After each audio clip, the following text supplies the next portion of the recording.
The encounter I had with these fishermen on the beach in Zanzibar, when I saw them coming up from the sea, I was just like, they've been somewhere. Like, it looks like they've been somewhere or looking for somewhere new, like somewhere that we've never been.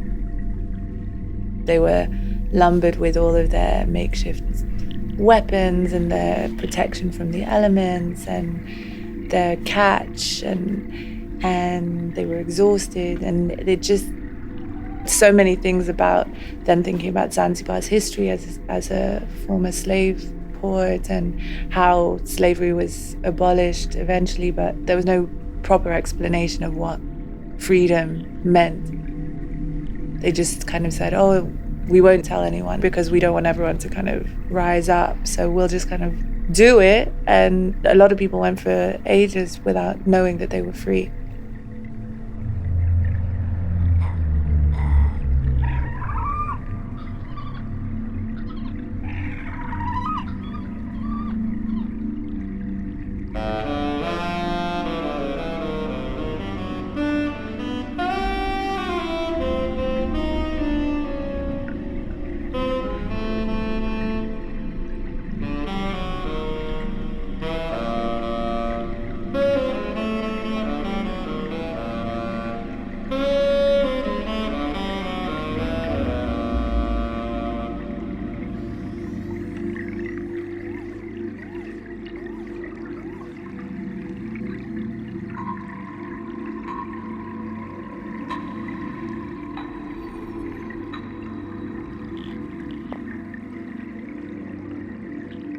Also thinking about Edouard Glissant and the space between, and using the body of water as this potential meeting place where you don't have to consider notions of citizenship. You don't have to consider either the here-ness or there-ness of our identities that are also tethered to what makes a good citizen, what makes the rights of a citizen, who gets those rights equally. The sea can become this place that is a meeting point. So it has in it the terror and the trauma and the reality of our collective histories, which is all linked in this very, very big body of blackness. But also it can be this meeting place that we can kind of try and figure out what exists beyond that horizon.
When I say safe, I don't mean without risk, you know, like I don't mean somewhere that doesn't challenge something.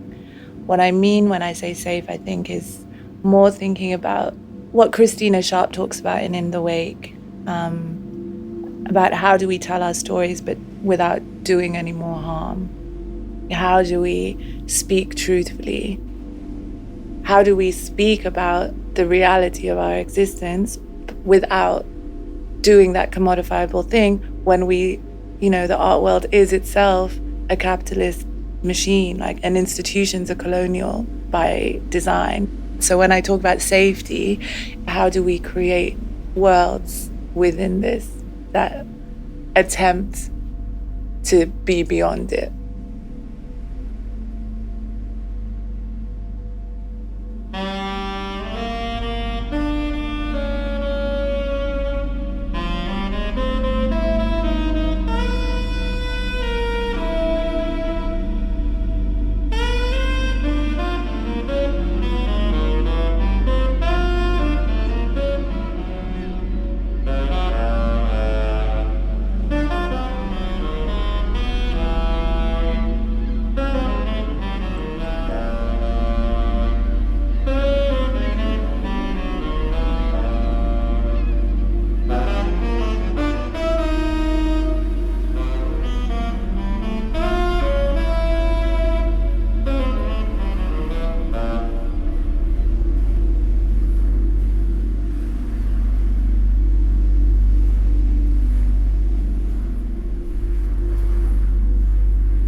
You can speak about it in the geopolitical, in the sense of it as a boundary between or a space between.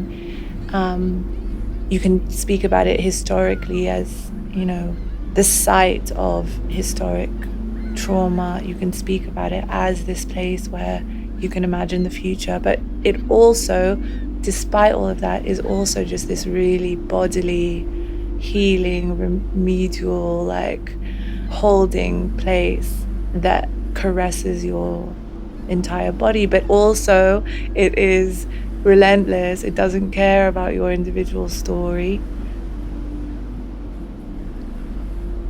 We start in water. We're formed in water.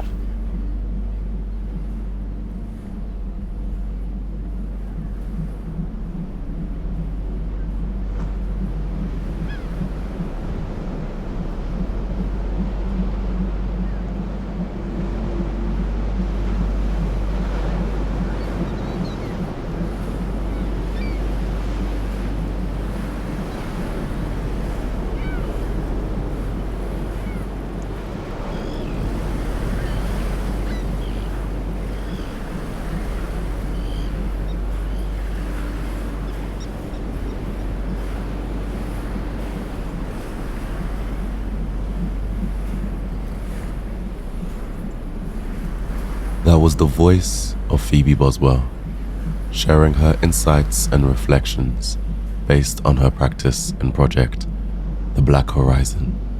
Do we muse on the sky or remember the sea?